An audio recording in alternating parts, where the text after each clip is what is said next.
Namo Myoho Renge Kyo, Namo Myoho Renge Kyo, Namo Myoho Renge Kyo.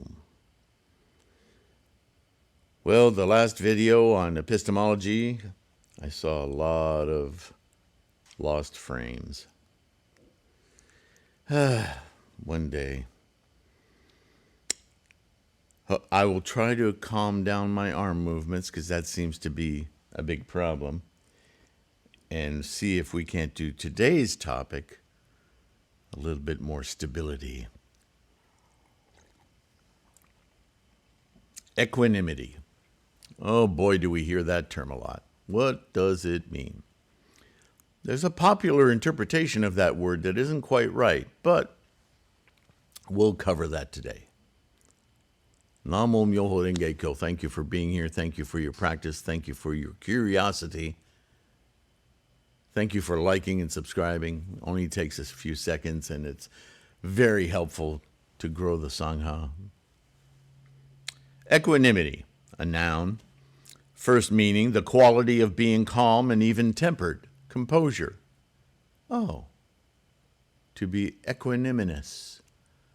To be unperturbed. That's not normally how we think of that word, or maybe it is, but many of us have been under the wrong impression, right? 2, evenness of mind or temper, calmness or firmness, especially under conditions adapted to excite great emotion. Don't be so reactionary. A state of resistance to elation, depression, anger, etc. Can you hold your water?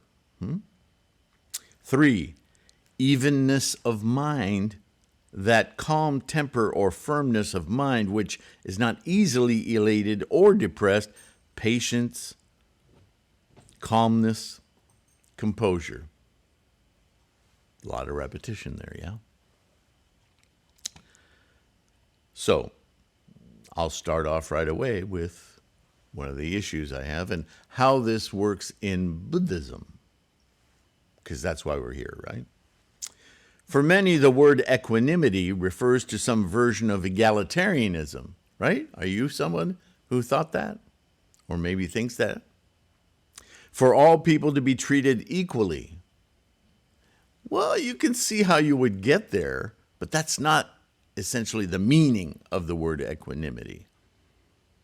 In other words, how or why, or more to the point, how would you be calm? How would you adopt a calm mind in the face of, look at the world today. It's explosive, right?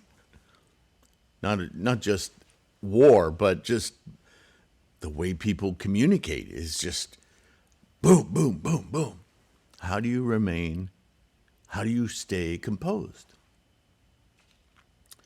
And if you think of everyone as in the same situation, that may assuage your reactions. But we're really talking about how do you react to samsara.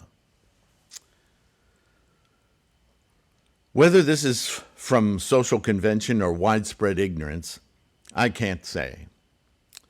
But also, this interpretation may be a result of an even-tempered and generally composed personality, right? Because if you're even-tempered, you don't react so much. Maybe that's because you see the world as not so radical and the roller coaster is kind of evened out for your mind, your experience. Who's to say?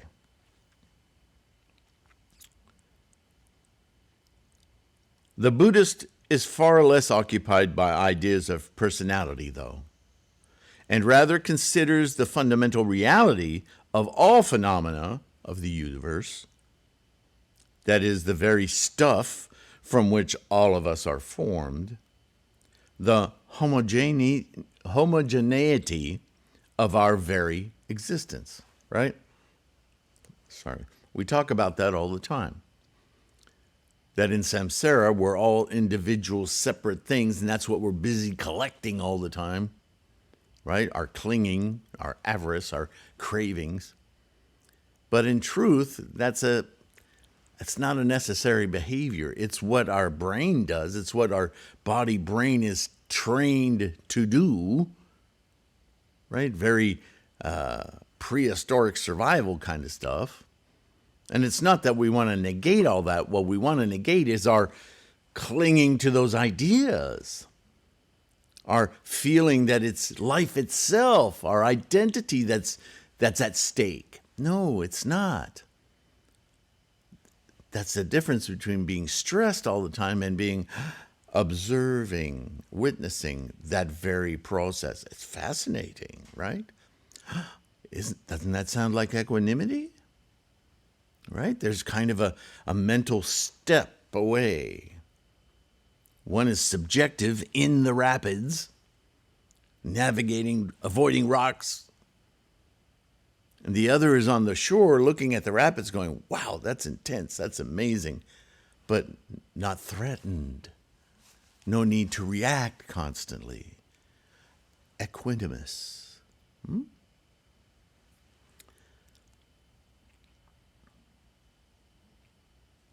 Certainly, this is a great calming away from our tendencies toward distinctions and discriminations. Because when you're busy picking everything apart, it's very easy to react. But when you just observe, not so much. Two distinct sources for the experience of equanimity can be useful in determining the differing views of common samsara, equanimity, versus the Buddhist understanding. The term in everyday parlance refers to a personality trait that views social and political situations and conduct in a detached manner for considerations, compassion, or evaluation. For the Buddhist, it is the very physics of all matter that undermines all of the socio-political constructs of samsara, and that obliterates the concept of difference to begin with. Right? When you dig deep enough, they're just all of those differences, discriminations, thingifying, it's all constructed in our mind's perception. Hey, this Buddhism is in that place. I say Buddhism is about the mind, but yes, it is about the mind, but it's about the mind doing two distinctly different things, right? The mind driven by the brain as an excellent collector of data is pre-programmed in a way to own, to possess, to collect. And that activity feels ingrained and absolutely essential in order to identify our place within it, right? We say this all the time. Where is my place in the world? How will I make my mark? Right? That's like our default programming. But all the while, in the background, our mind is capable of so much more. Our mind can step out of that stream of data collection and see it, observe it, without being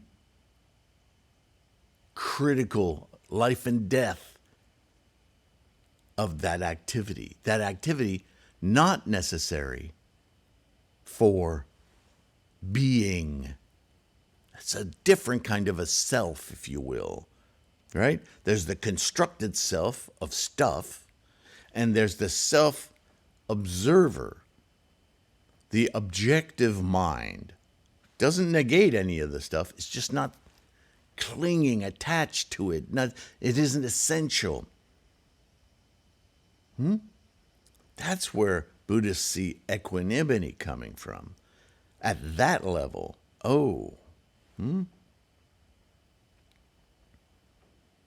as I say here, The result is that having witnessed the homogeneity of all phenomena, there is simply nothing to get nervous about, while, at the same time, a deep appreciation and empathy, which we sometimes read in Buddhist translations as pity. I don't quite like using that word. That's like kind of a superiority thing. Oh, I pity you. Whereas empathy, oh, I get that. Yes, I understand, right? For all those who do not yet know Buddha. Did you catch that now? Buddha is a state of knowing, which by its very nature is equanimous. It's equanimity, right? This is not to say that all difference is not real, but that it is fundamentally an illusion of samsara because of our clinging. But that reality is simply expressing itself in all manner of potential while being all of the same origin. Right? Picture yourself made of water. Here we go with a Sylvanian analogy. I'm a glass of water. You're a glass of ice. She is a glass of water vapor. And her friend is steam. But we're all water in various form. When this is realized, it's not that the differences no longer exist. You're still ice, I'm still water, so on and so forth.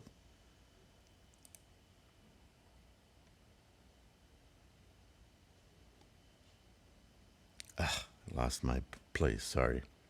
When this is realized, it's not that the differences no longer exist. It is not that but the differences simply are ephemeral and of no significance. They're only significance in a discriminating samsaric sense. You're cold, I'm room temperature, she's hot, right? And that's useful. But when it comes down to what we are, there's no differences. You see, both are true. One is useful, one is not.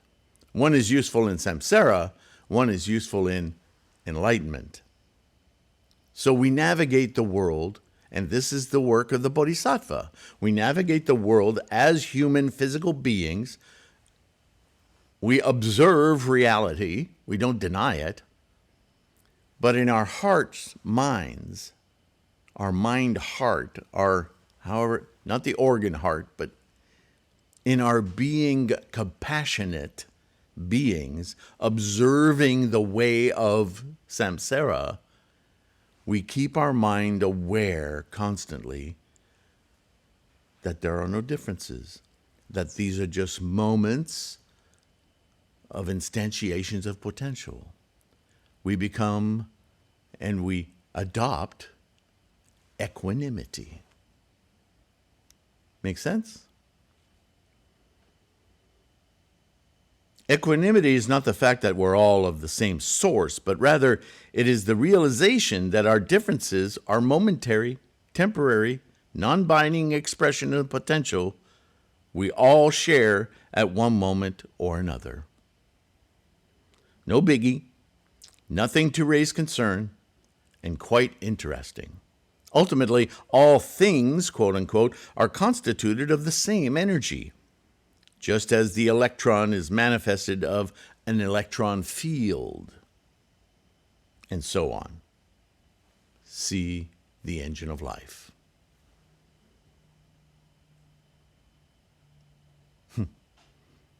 Interestingly enough, the next term will be the 5 aggregates.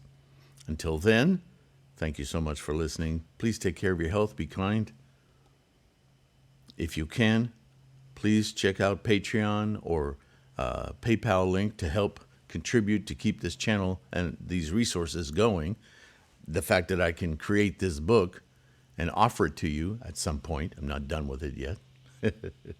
Right? So patrons who are doing that, $1 a month or $10 a month, whatever suits you, is incredibly important to keep this effort going. Those of you who want to buy an ebook or a print book. That is also a way to support our channel. But the easiest thing you can do is like and subscribe. It's free, it takes seconds, and that helps grow our Sangha. All Bodhisattva work. So with great appreciation, I will see you in the next one. In the meantime, be well. Bye for now.